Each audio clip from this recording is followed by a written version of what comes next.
Hello everyone. आज की इस क्लास में हम हड़प्पा सभ्यता के बारे में डिस्कस करेंगे।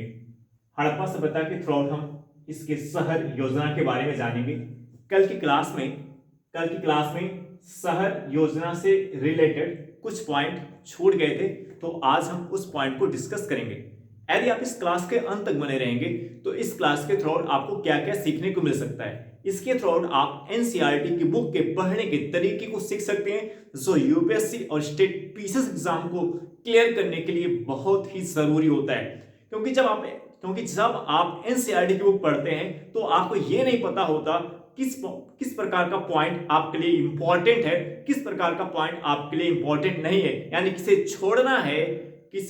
छोड़ना है और किस पे ध्यान देना है, ये आपको पता नहीं होता। ये बहुत बड़ी समस्या होती है जब आप स्टार्टिंग में यूपीएससी और स्टेट पीसीएस एग्जाम की तैयारी करने आते हो। तो इस समस्या का समाधान आपको इस क्लास के थ्रू मिलेगा। यूपीएससी और स्टेट पीसीएस एग्जाम में एनसीईआरटी के कॉन्सेप्ट, एनसीईआरटी के फैक्ट से क्वेश्चंस पूछने का जो अप्रोच होता है, जो एंगल होता है, वो भी आप सीख पाएंगे। यदि आपको एनसीईआरटी बुक समझ में नहीं आती तो आपको एनसीईआरटी की बुक धीरे धीरे समझ में आने लगेगी। और यदि आप शॉर्ट नोट्स बनाना नहीं जानते तो आप धीरे धीरे शॉर्ट नोट्स बनाना भी सीख जाएंगे।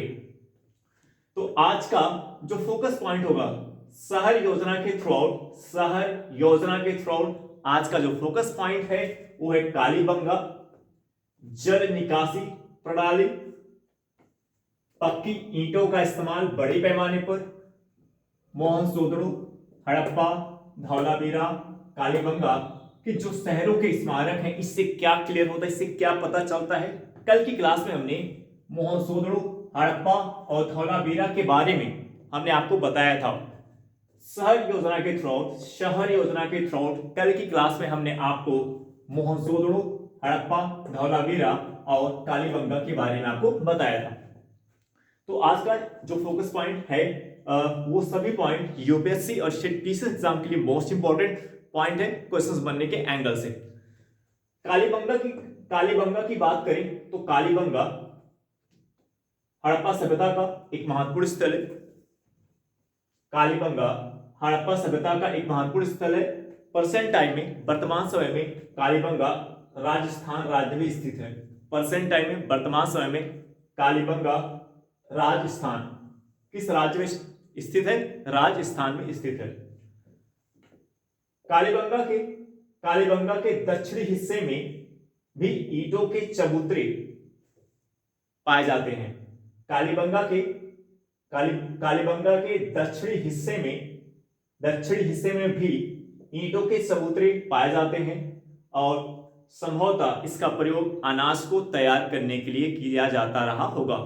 अनाज को तैयार करने के लिए इसका प्रयोग किया जाता होगा, क्योंकि कल इसके पहले हमने आपको हड़प्पा के बारे में बताया था। हड़प्पा में भी इसी प्रकार के जो है चबूतरे, ईंटों के चबूतरे, ईंटों के फर्श देखने को मिलते हैं, जिसका प्रयोग अनाज को तैयार करने के लिए किया जाता होगा।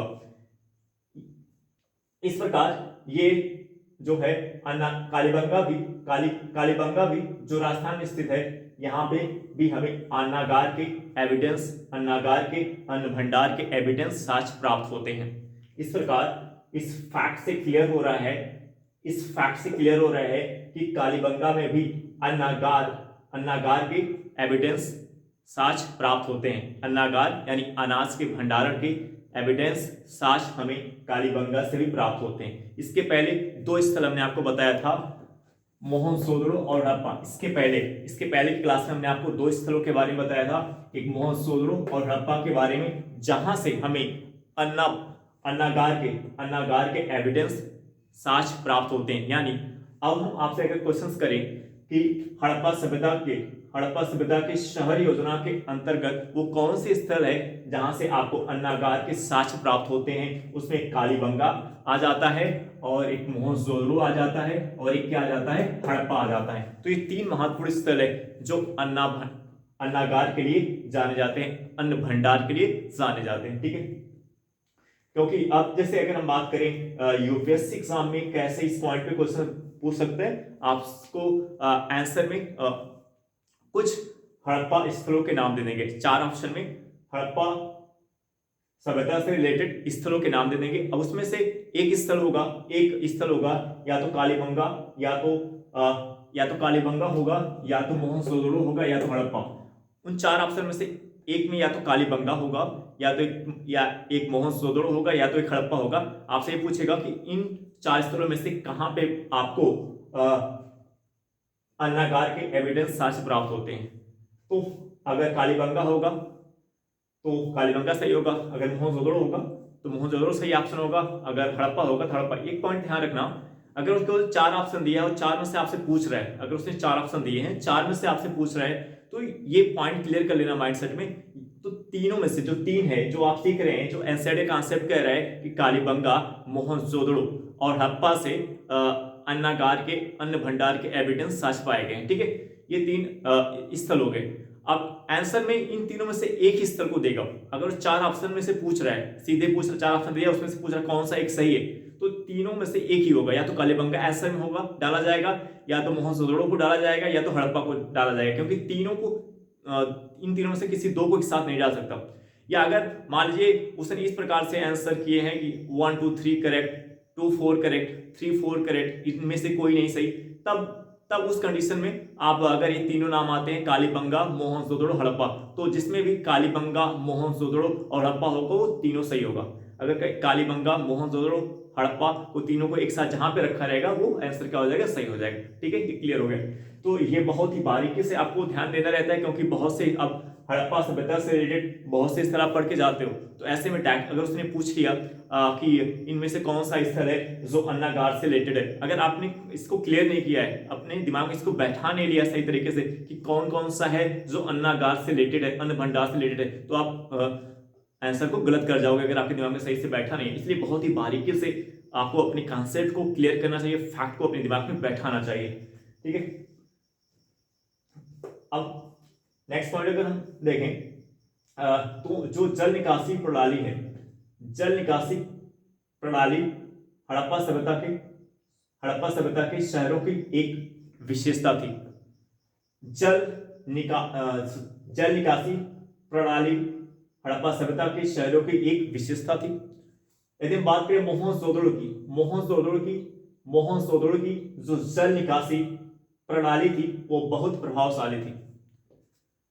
मोहनजोदड़ो, हड़प्पा और कालीबंगा और भी जो स्थल है, धौलावीरा, कालीबंगा, इन सभी स्थलों में अगर हम देखें तो सबसे प्रभावशाली जल निकासी प्रणाली किसकी थी, मोहनजोदड़ो की। एनसीईआरटी की बुक ने एनसीईआरटी कॉन्सेप्ट कह रहा है कि जो मोहनजोदड़ो है, एनसीईआरटी कॉन्सेप्ट कह रहा है कि जो मोहनजोदड़ो है इसकी जो जल निकासी प्रणाली है वो बहुत प्रभावशाली थी। अब देखिए एक एंगल हो गया क्वेश्चन पढ़ने का।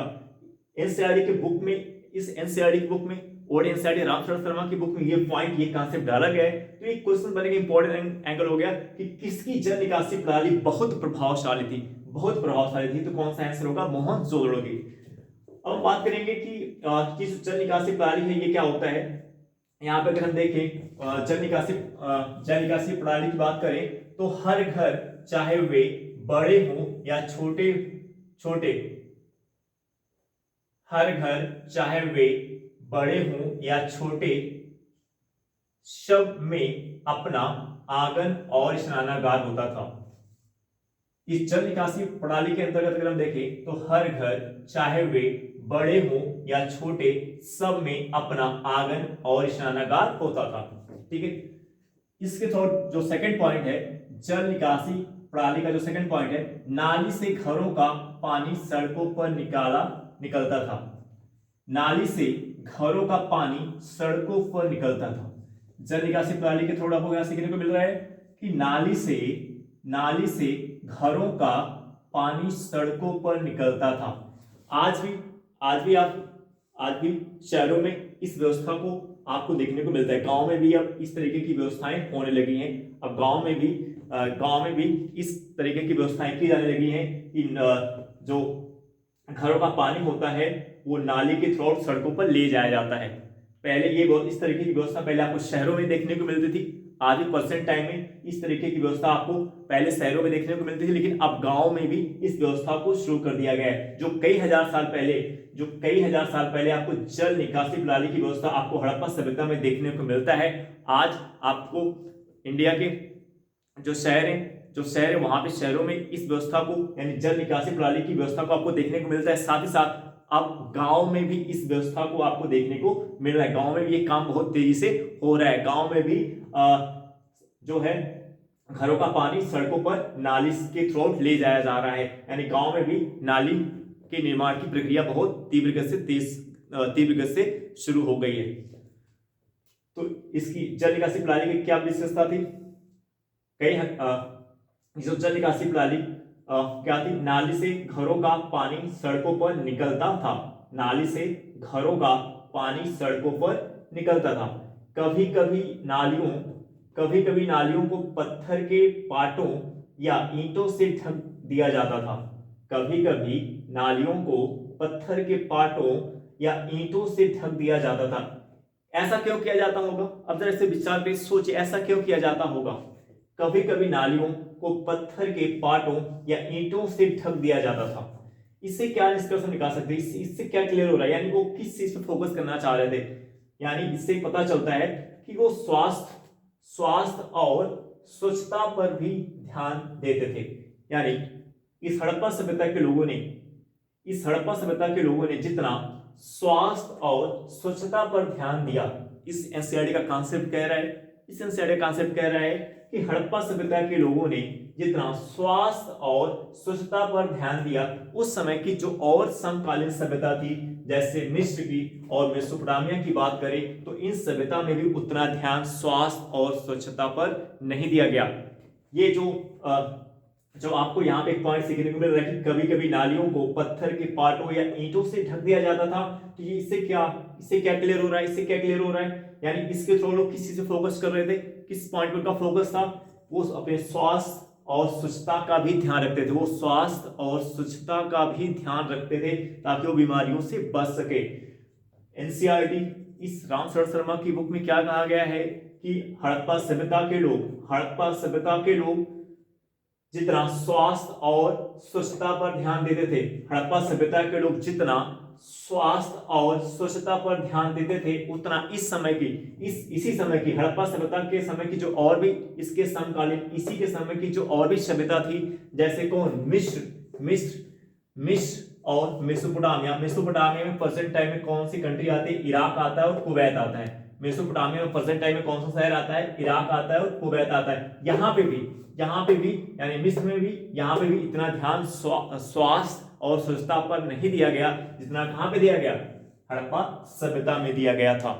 तो जल निकासी प्रणाली जो हजारों साल पहले हड़प्पा सभ्यता की जो हजारों साल पहले विशेषता थी, जल निकासी प्रणाली हड़प्पा सभ्यता की शहर योजना की जो एक महत्वपूर्ण विशेषता थी, जल निकासी प्रणाली हड़प्पा सभ्यता की शहर योजना की जो एक महत्वपूर्ण विशेषता थी, आज भी भारतीय शहरों की ये एक महत्वपूर्ण विशेषता है। और इस काम को अब गांव में भी तीव्र गति से तेजी से किया जा रहा है, यानी गांव में भी जल निकासी प्रणाली की व्यवस्था उचित तरीके से की जा रही है। यानी गांव में भी घरों के पानी को नालियों के थ्रू सड़कों पर लाया जाता है, उसको किसी बड़े तालाब में ले जाकर के क्या कर दिया जाता है? वहां पे ऐड कर दिया जाता है, ताकि ऐसे लोग जो गांव में रहते हैं, जिनके पास पानी, घर का पानी जो डेली यूटिलाइज करते हैं नहाने के लिए, कपड़े धोने के लिए, बर्तन मांजने के लिए, जो डिफरेंट टाइप की एक्टिविटी होती है, उन एक्टिविटी में जो पानी खराब होता है, उस गंदे पानी को कैसे निकाला जाए? नालियों को सड़कों से कनेक्ट कर दिया जाता है और फिर उसे एक ऐसे स्थान पर ले जाया जाता है जहां पे उसकी उचित व्यवस्था होती है, या वो क्या हो, बड़ा तालाब हो सकता है। तो ये जो जल निकासी प्रणाली है, जो कई हजार वर्ष पहले हड़प्पा सभ्यता के शहर योजना की महत्वपूर्ण विशेषता थी, आज एक भारतीय शहरों की एक महत्वपूर्ण विशेषता है। साथ ही साथ अब ये जल निकासी प्रणाली की व्यवस्था अब गांव में भी आपको देखने को मिल रही है। जल निकासी प्रणाली का उचित व्यवस्था अब गांव में भी किया जा रहा है। ताकि किस चीज से फोकस हो सके, स्वास्थ्य और स्वच्छता पर ध्यान दिया जा सके। इसके पीछे कारण क्या है, स्वास्थ्य और स्वच्छता पर ध्यान देना। और यहाँ पे जो जो नालियां जो कई हजार वर्ष पहले जो आप देख रहे हो, कभी कभी नालियों को पत्थर के पाटों से या ईंटों से ढक दिया जाता था। आज भी भारतीय शहरों में या आज गांव में भी आज इस तरीके की व्यवस्था आप देखेंगे कि नालियों जो सड़क के किनारे सड़क के दोनों साइड में जो नालियां बनाई जाती हैं उसको पत्थर के पाटों से ढक दिया जाता है, या सड़क के बीचों बीच से जो नाली निकाली जाती है उसको पत्थर के पाटों से क्या कर दिया जाता है, ढक दिया जाता है। और एक विशेषता इसकी एक पॉइंट ये है, बनावली जो हरियाणा राज्य में स्थित है, बनावली जो हरियाणा राज्य में स्थित है, यहाँ पे सड़कों और नालियों के अवशेष पाए गए हैं। बनावली जो हरियाणा राज्य में स्थित है, बनावली जो हरियाणा राज्य में स्थित है, यहाँ पे भी सड़कों और नालियों के अवशेष पाए गए हैं। बनावली जो हरियाणा राज्य में स्थित है, यहाँ पर भी सड़कों और नालियों के अवशेष पाए गए हैं। इसके साथ ही साथ इस जल निकासी प्रणाली का एक पॉइंट ये भी है कि कालीबंगा में कई घरों में अपने कुएं थे। कालीबंगा में कई घरों में अपने कुएं थे।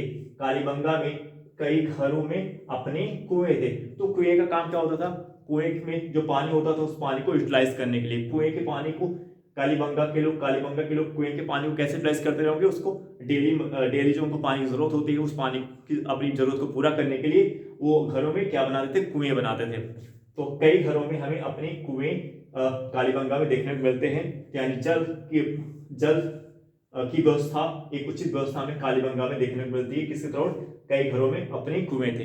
इन कुएं में पानी को क्या किया जाता था, स्टोर किया जाता था, या पानी इस कुएं से जो पानी होते थे ये अपने डेली पर्पस के लिए, प्रतिदिन के उपयोग के लिए इसको क्या करते थे, यूटिलाइज करते थे। तो कालीबंगा से में कई घरों में अपने कुएं थी, इसकी प्राप्त होती है। एक क्वेश्चन बनने का एक एंगल ये भी हो गया कि अगर क्वेश्चन आपसे पूछता है कि हड़प्पा सभ्यता की शहर योजना के अंतर्गत किस स्थल पर हमें कई घरों में अपने कुएं की प्राप्ति थी, कई घरों में अपने कुएं थे, वो कौन सा स्थल होगा, कालीबंगा जो राजस्थान में स्थित है। तो मिस बनावली हरियाणा में भी सड़कों और नालियों के अवशेष पाए गए हैं। तो आप यहाँ पे देख रहे हो कि जल निकासी प्रणाली की अगर बात करें तो मोहन जोड़ों का नाम आ रहा है, बनावली का नाम आ रहा है, कालीबंगा का नाम आ रहा है। नेक्स्ट पॉइंट है जो एक इंपॉर्टेंट एंगल है क्वेश्चन बनने का, हड़प्पा सभ्यता के शहर योजना के थ्रोड अगर हम देखें, हड़प्पा सभ्यता के शहर योजना के थ्रोड हम देखें तो हड़प्पा सभ्यता की जो सड़कें थी एक दूसरे को समकोण पर काटती थी, 90 डिग्री पे काटते थे।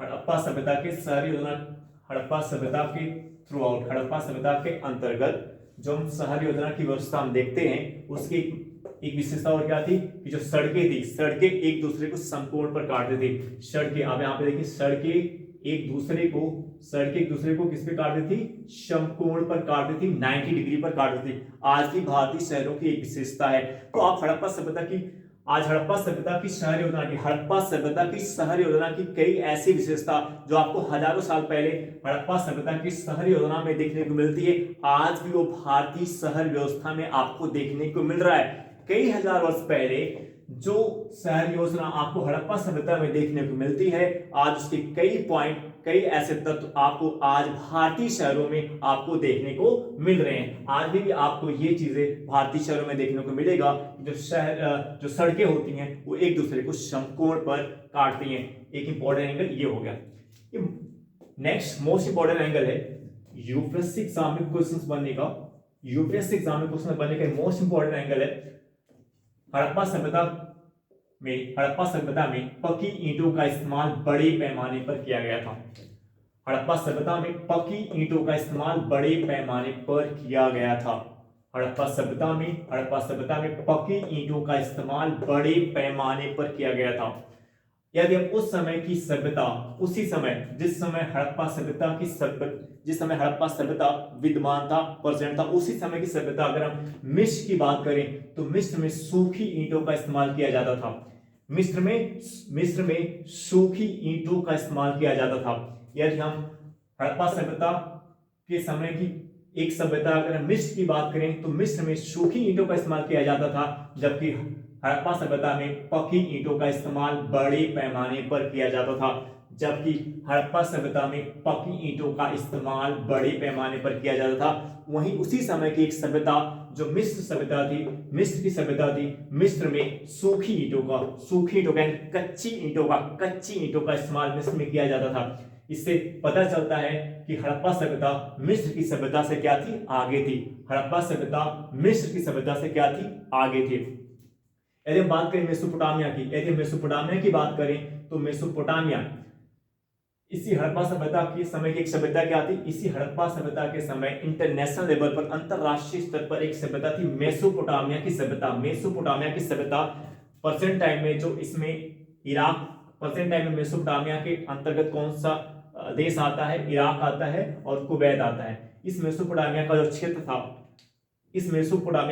था, इसका अधिकांश हिस्सा प्रेजेंट टाइम में, वर्तमान समय में किन शहरों में, इराक में आता है और कहां पे आता है, कुवैत में आता है। इस मेसोपोटामिया में पकी ईंटों का इस्तेमाल तो किया गया, लेकिन हड़प्पा सभ्यता में जितना पकी ईंटों का इस्तेमाल किया गया उतना मेसोपोटामिया में नहीं किया गया। यहाँ पे एक पॉइंट आपको सीखने को मिल रहा है कि मेसोपोटामिया में पकी ईंटों का इस्तेमाल तो किया गया था, लेकिन हड़प्पा सभ्यता में पकी ईंटों का इस्तेमाल बड़े पैमाने पर किया गया था। यानी एनसीईआरटी का कांसेप्ट क्या कह रहा है, एनसीईआरटी कांसेप्ट आपको यह सिखा रहा है कि हड़प्पा सभ्यता में जो पकी ईंटों का इस्तेमाल किया गया वो मेसोपोटामिया में जो पकी ईंटों का इस्तेमाल किया गया था उससे भी ज्यादा था। यानी इन तीनों शहरों की अगर हम बात करें, हड़प्पा सभ्यता, मिस्र और मेसोपोटामिया की बात करें, तो बड़े पैमाने पर पकी ईंटों का इस्तेमाल कहां पे किया गया, हड़प्पा सभ्यता में किया गया। अब देखिए यूपीएससी में ये एनसीईआरटी का कांसेप्ट आपको सिखा रहा है, क्या सिखा रहा है कि बड़े पैमाने पर पकी ईंटों का इस्तेमाल कहां पे किया गया था, हड़प्पा सभ्यता में किया गया था। ठीक है, अब यूपीएससी एग्जाम में कैसे क्वेश्चन बन सकते हैं इस कांसेप्ट पे, जैसे स्टेटमेंट उसने डाल दिया कि मेसोपोटामिया में पकी ईंटों का इस्तेमाल हड़प्पा सभ्यता की तुलना में बड़े पैमाने पर किया गया।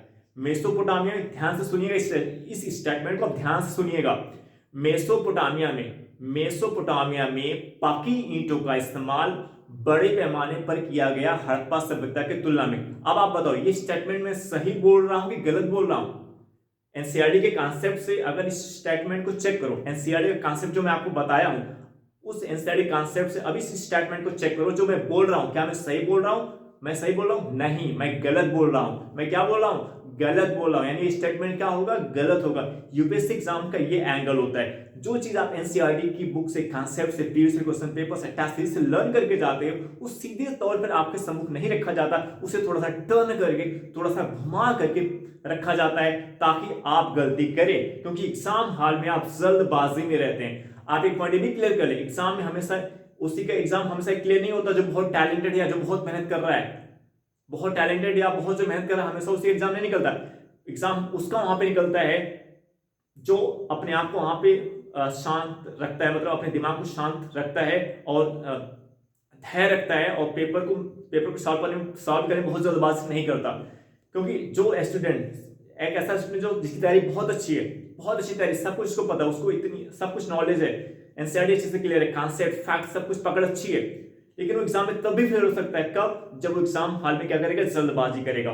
तो जल्दबाजी करने से बचना चाहिए, क्योंकि यूपीएससी के प्रीलिम्स एग्जाम में जो स्टेटमेंट डाले जाते हैं वो थोड़ा सा टर्न करके, जो आप सीधा पढ़ करके या तो सीधा नहीं डाला जाएगा, थोड़ा सा टर्न करके घुमा के डाला जाएगा ताकि आप गलती करें। तो यहाँ पे जैसे आप गलती कर सकते हो, जैसे हमने आपके सम्मुख स्टेटमेंट आपके सम्मुख रखा, तो कांसेप्ट आपका एकदम क्लियर होना चाहिए कि इन तीनों में मेसोपोटामिया और हड़प्पा सभ्यता की बात करें तो बड़े पैमाने पर पकी ईंटों का इस्तेमाल कहां पे किया गया था? हड़प्पा सभ्यता में। अब यहाँ पे एक पॉइंट मिस्र के थ्रू देखें तो जैसे स्टेटमेंट में डाल दिया कि मिस्र में पकी ईंटों का इस्तेमाल किया गया था, मिस्र में पकी ईंटों का इस्तेमाल किया गया था, तो स्टेटमेंट क्या होगा? गलत होगा, क्योंकि मिस्र में सूखी ईंटों का इस्तेमाल किया जा रहा है। मिस्र में किस किया जा रहा है? सूखी ईंटों का इस्तेमाल किया गया था। ठीक है, अब यहाँ पे कुछ जो महत्वपूर्ण पॉइंट है, जैसे मोहनजोदड़ो के बारे में हमने इससे पहली क्लास में डिस्कस किया था। इससे पहले क्लास में मोहनजोदड़ो, हड़प्पा, धौलावीरा और कालीबंगा के बारे में डिस्कस किया था, और कालीबंगा के बारे में अभी भी मैं आपके सम्मुख डिस्कस कर रहा हूं। तो ये जो मोहनजोदड़ो, हड़प्पा, धौलावीरा, कालीबंगा के शहरों के स्मारक थे। इस एनसीईआरटी की बुक में जो मोहनजोदड़ो, हड़प्पा, धौलावीरा, कालीबंगा के शहरों के जो स्मारक दिए गए हैं, इन शहरों के स्मारक से क्या पता चलता है, इससे क्या निष्कर्ष निकाल सकते हैं, इससे क्या क्लियर हो रहा है? जो आप मोहनजोदड़ो, हड़प्पा, धौलावीरा, कालीबंगा के शहरों के स्मारक आप पढ़ रहे हैं, उससे आप क्या निष्कर्ष निकाल सकते हैं, इससे क्या क्लियर हो रहा है? इससे क्या क्लियर हो रहा है? इससे ये क्लियर हो रहा है कि शासक वर्ग द्वारा जुटाए गए संगठित श्रमिकों, ये जो बड़े शहरों के स्मारक मोहनजोदड़ो, हड़प्पा, धौलावीरा, कालीबंगा में जो आपको शहरों की स्मारक, शहरों के बड़े स्मारक स्ट्रक्चर संरचना आपको देखने को मिल रही, इससे तो क्लियर हो रहा होगा कि इतनी बड़ी संरचना को बनाने के लिए, इतने बड़े शहर को बनाने के लिए, इतना बड़ा स्ट्रक्चर बनाने के लिए बड़े पैमाने पर श्रम की, मजदूरों की आवश्यकता रही होगी। बिना मजदूर के, बिना श्रम के, श्रमिक के इतना बड़ा स्ट्रक्चर, इतनी बड़ी संरचना तो आप बना नहीं सकते हो। तो ये जो बड़े बड़े स्मारक आपको इन शहरों में देखने को मिल रहे हैं, ये दर्शा रहे हैं कि संभवतः शासक वर्ग द्वारा जो है बड़े पैमाने पर श्रमिकों को क्या किया गया था, संगठित किया गया होगा। संभवतः शासक वर्ग द्वारा बड़े पैमाने पर श्रमिकों को संगठित किया गया होगा, क्योंकि इतने बड़े जो शहर आपको देखने को मोहनजोदड़ो, हड़प्पा, धौलावीरा, कालीबंगा में जो इतने बड़े बड़े शहर आपको देखने को मिल रहे हैं, जैसे महानिशानागार, कल हमने आपको दिखा था अन्नागार, ये सब जो कई मंजिला जो इमारतें, जो घर आपको देखने को मिल रहे हैं, इन सब से क्या पता चलता है? इनसे ये क्लियर होता है कि इन सबको बनाने के लिए तो बड़े पैमाने पर मजदूरों की जरूरत, बड़े पैमाने पर श्रमिकों की जरूरत तो बड़ी होगी ना। इससे क्या क्लियर हो रहा है कि शासक वर्ग द्वारा जुटाए गए संगठित श्रमिकों को दर्शाता है। शासक वर्ग द्वारा जुटाए गए संगठित श्रमिकों को दर्शाता है, यानी ये क्लियर हो रहा है, शहरों के स्मारक से क्लियर हो रहा है कि शासकों ने बड़े पैमाने पर श्रमिकों को संगठित किया होगा। अब आप एक पॉइंट देखिए, और इससे क्या डिस्कशन करेगा। अब आप अगर देखें तो श्रमिकों को अगर बड़े पैमाने पर संगठित किया गया होगा तो श्रमिक जो काम करेंगे उसके लिए तो उनको मजदूरी देना पड़ेगा, और सब मजदूरी शासक कब दे पाएगा? जब उसके पास इनकम होगी। जब इनकम होगा तभी तो शासक मजदूरी दे पाएगा। इसका मतलब यह हुआ कि शासक द्वारा बड़े पैमाने पर कर भी कलेक्ट किया जाता रहा होगा, टैक्स भी लिया जाता रहा होगा। इससे भी क्लियर हो रहा है कि बड़े पैमाने पर शासकों के द्वारा टैक्स भी, कर भी लिया जाता रहा होगा। मेंस एग्जाम में आंसर लिखने का यही पॉइंट होना चाहिए। अगर कोई फैक्ट आप लिख रहे हो तो उस फैक्ट से क्या क्लियर हो रहा है आपको वहां पे बताना चाहिए। एनसीईआरटी, यूपीएससी जो मेंस एग्जाम के आप आंसर राइटिंग करते हो वहां पे यही अप्रोच होता है। अगर आपने कोई स्टेटमेंट दिया, कोई फैक्ट आपने लिखा तो उस फैक्ट से क्या क्लियर हो रहा है ये भी आपको बताना चाहिए। जैसे आपने कहा, जैसे आपने मोहनजोदड़ो, हड़प्पा और धौलावीरा, कालीबंगा के शहरों के स्मारक के बारे में बताया, तो आपको ये बताया इससे क्या क्लियर हो रहा है। इससे हम क्या निष्कर्ष निकाल सकते हैं? इससे हम ये निष्कर्ष निकाल सकते हैं कि शासकों द्वारा बड़े पैमाने पर श्रमिकों को संगठित किया गया होगा, और ये जो श्रमिक होंगे ये फ्री में तो काम करेंगे नहीं, तो इनको भुगतान भी करना पड़ता होगा। तो राजा भुगतान कब कर पाएगा, शासक भुगतान कब कर पाएगा? जब उसके पास पैसा होगा। इसका मतलब ये हुआ कि जो शासक है वो बड़े पैमाने पर लोगों से टैक्स भी कलेक्ट करता रहा होगा, बड़े पैमाने पर लोगों से टैक्स यानी कर लेता रहा होगा। यानी ये कर संचय संबंधी क्षमता का, यानी शासक वर्ग के कर संचय संबंधी क्षमता को भी दर्शाता है। शासक वर्ग के कर संचय संबंधी क्षमता को भी दर्शाता है। यानी इसका मतलब ये हुआ कि जो शासक है वो आम लोगों से टैक्स भी वसूलता था, कर भी लेता था, टैक्स भी वो लेता था। ये एंगल होना चाहिए एनसीईआरटी बुक का पढ़ने का। और मेंस एग्जाम में यही अप्रोच होता है मेंस आंसर राइटिंग करने का। आप कोई भी फैक्ट केवल आंसर फैक्ट भरने से काम नहीं चलेगा। जो आप फैक्ट लिखो उसका एनालिसिस करें, इससे हम क्या क्या निष्कर्ष दे सकते हैं, क्या क्लियर कर रहा है। इसके साथ ही साथ इससे और क्या क्लियर हो रहा है, आम लोगों पर शासकों की प्रतिष्ठा और प्रभाव को भी दर्शाता है। ये क्या दर्शाता है? आम लोगों पर शासकों की प्रतिष्ठा और प्रभाव को भी दर्शाता है। यानी शहरों के स्मारक से तीन चीजें क्लियर हो गया है। आपने शहरों के स्मारक के बारे में लिखा कि मोहनजोदड़ो, हड़प्पा, धौलावीरा में यहाँ पे बड़े शहरों के स्मारक पाए जाते हैं। तो ये जो बड़े शहरों के स्मारक पाए, ये क्या क्लियर हो रहा है, इससे क्या क्लियर हो रहा है, क्या पॉइंट निकल, ये तीन पॉइंट आपको देखने को मिल रहा है। इससे क्या पता चला है कि इसका मतलब ये हुआ कि शासक जो था आम लोगों पर शासकों की प्रतिष्ठा और प्रभाव को भी दर्शाता है। ये आम लोगों पर शासकों की प्रतिष्ठा और प्रभाव को भी दर्शाता है, क्योंकि अगर आप टैक्स कलेक्ट कर रहे हो, आप कर ले रहे हो, टैक्स ले रहे हो, तो आप ऐसे नहीं ले पाओगे। आपका जब उस सोसाइटी पे, उस समाज पे, उस वहां के लोगों के ऊपर जब आपका इंपैक्ट होगा, आपका जब प्रभाव होगा, जब आपका दबाव होगा, तभी आप उससे कर वसूल कर पाओगे। और उस टैक्स के बदले राजा क्या करता रहा होगा, संभवतः उनको प्रोटेक्शन, उनको सुरक्षा देता रहा होगा। जैसे आज भी सरकार जो भी, चाहे सड़कों का निर्माण हो, जो भी सड़कों का निर्माण हो, या सरकारी कॉलेजों का निर्माण हो, सरकारी हॉस्पिटल का निर्माण हो, जो भी निर्माण किए जाते हैं, जो भी स्ट्रक्चर्स का निर्माण किया जाता है, उसमें श्रम लगते होंगे, भुगतान भी करना पड़ता होगा। तो सरकार क्या करती है, टैक्स लेती है। तो सरकार जो लोगों से टैक्स लेती है, जो बड़े पूंजीपति, बड़े बिजनेसमैन जो टैक्स देने के कैटेगरी में आते हैं, जो टैक्स सरकार कलेक्ट करती है, तो सरकार उस टैक्स को क्या करती है, इन सब कंस्ट्रक्शंस पे क्या करती है, इन्वेस्ट करती है। तभी तो पॉसिबल हो पाता है, जो सरकार जो भी स्ट्रक्चर, चाहे एजुकेशन के सेक्टर में हो, हेल्थ के सेक्टर में, जो भी स्ट्रक्चर, चाहे सड़क हो, जो भी सरकार बना रही, तो ऐसे तो फ्री बनाएगी। जब उसके पास पैसा होगा, पैसा होगा, तभी तो बना पाएगी। तो सरकार को पैसा कहां से आता है, जो सरकार लोगों के ऊपर क्या करती है, टैक्स लगाती है। जो सरकार लोगों से कर लेती है, तो जो कर की प्राप्त, जो टैक्स की प्राप्त होती है, उसे इन सब सेक्टर्स में वो क्या करती है, इन्वेस्ट करती है। तो ये पॉइंट क्लियर हो, यानी जो चीज आप हिस्ट्री में पढ़े, जो आप पास्ट में पढ़े, उसको हमेशा परसेंट टाइम के एंगल से, परसेंट में क्या हो रहा है, परसेंट में क्या वो कनेक्ट हो रहा है, उस एंगल से आपको देखना चाहिए। और इस शहरी योजना पे यूपीएससी मेंस एग्जाम में शहरी योजना पे क्वेश्चंस पूछा जा चुका है कि कई हजार वर्ष पहले जो हड़प्पा सभ्यता की जो शहरी योजना थी, परसेंट टाइम में, वर्तमान समय में कितने उसके तत्व, कितने एलिमेंट्स आपको परसेंट टाइम में देखने को मिलते हैं, कितना वो परसेंट टाइम से कनेक्टेड है। तो आई होप दैट ये क्लास आपको समझ में आया होगा, और एनसीईआरटी की बुक को पढ़ने का क्या एंगल होता है, ये भी आपको समझ में आया होगा। और हम आपसे नेक्स्ट वीडियो में मिलेंगे। Okay, bye.